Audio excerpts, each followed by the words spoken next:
তিনি নাকি নরবলি দিতেন। মাঝে মধ্যে গ্রামের একটি করে বালক কোথাও হারিয়ে যেত, তাদের আর কোনো সন্ধান পাওয়া যেত না। কিন্তু সাধনায় সিদ্ধি লাভের পূর্বেই হঠাৎ একদিন সেই তান্ত্রিক অগ্নিদগ্ধ হয়ে মারা যান।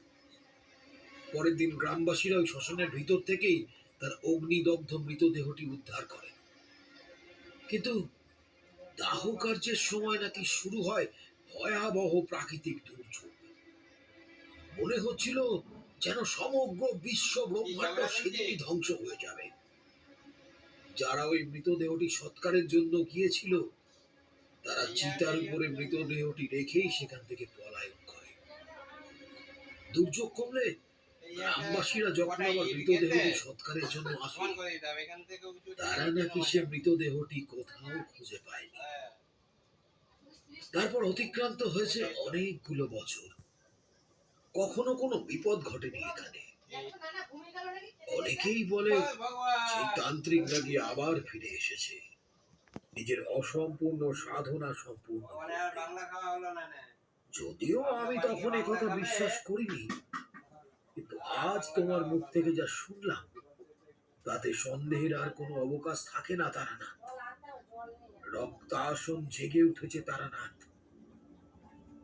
একবার যদি সেই সাধনায় সিদ্ধি লাভ করে, তবে সে সবকিছু ধ্বংস করে দেবে তারানাথ। কোন উপায়ে আমরা এই তারাপীঠকে রক্ষা করব? উদ্বিগ্ন হবেন না কৃষ্ণানন্দ মহাশয়, এবার আমার আত্মত্যাগেই এই তারাপীঠ রক্ষা পাবে। এসব তুমি কি বলছো তারানাথ? ঠিকই তোমার বলছি। আত্মত্যাগ? হ্যাঁ, এর অর্থ কি তারানাথ? আমি নিজেকে যজ্ঞে আহুতি দেব, এছাড়া আমার কাছে অন্য কোনো পথ নেই কৃষ্ণানন্দ মহাশয়। এ কাজ না করলে এই তারাপীঠ শ্মশান হয়ে যাবে।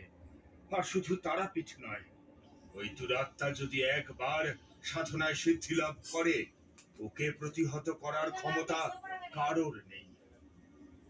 আজ অমাবস্যা, আজ আমি মহাযজ্ঞ করব। আগামীকাল ভোরে যদি আমি এখানে না ফিরে আসি, তাহলে জেনে রাখবেন আমার ফেরার সমস্ত পথ চিরকালের জন্য বন্ধ হয়ে গেছে। তবে আমিও দেখতে চাই এই শুভ অশুভের লড়াইয়ে আজ কার জয় হয়।